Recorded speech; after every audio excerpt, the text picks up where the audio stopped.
This is a special Friday pep talk for all you ladies out there discouraged that the guys aren't calling or promposing or proposing or just simply calling. I got a number of girls this week who messaged me saying, they're discouraged in their singlehood, or they're discouraged because it seems like everyone else is getting asked to prom and they're not, or everyone's getting proposed to or has a boyfriend and is super concerned about relationships.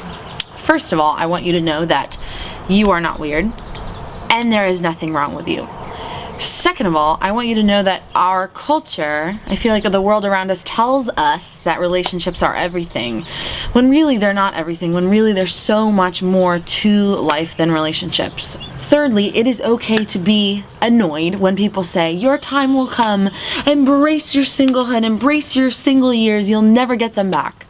It's okay to be annoyed because sometimes in the middle of it, and it seems like everyone has this guy to talk to or whatever, it can be really discouraging and it can feel lonely and it can kind of feel like, what's wrong with me? What am I doing wrong? That's not the case.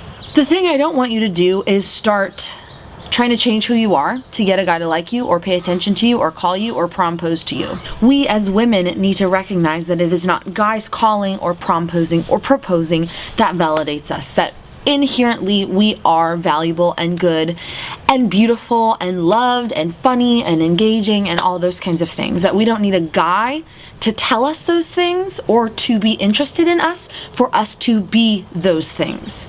It's an important thing that we often forget, that we need to be reminded of every once in a while. It's also important to know that once we get into a relationship or a marriage or whatever that might be, we're not going to automatically feel complete.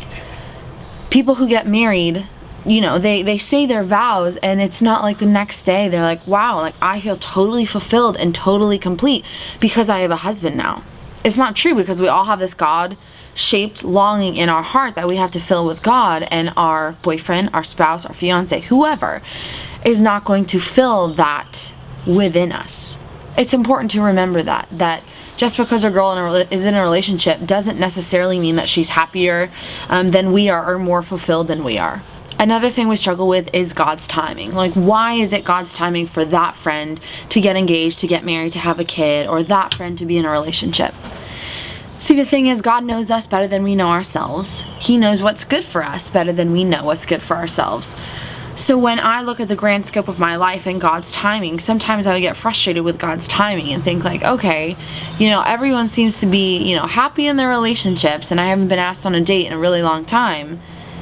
But then you meet the right guy and you think like, wow, God, I was so wrong on that one. I was frustrated with your timing when you had an amazing plan all along. Look, the sun is coming out. So those are my words for you as we go into this weekend. It's okay to be frustrated sometimes, but don't let that frustration make you believe that you need a relationship to be happy or fulfilled or complete. There are plenty of people not in relationships who are some of the most fun, wonderful people I know. It's hard to be patient. It's hard to wait on God's timing. It's hard to not think in those moments like, what am I doing wrong? There's nothing you are doing wrong. Be you, be your awesome, awesome self. Be encouraged. You are loved, you are beautiful, and you are blessed. Very, very blessed. See you next week. Have a great weekend. Get out there and be amazing.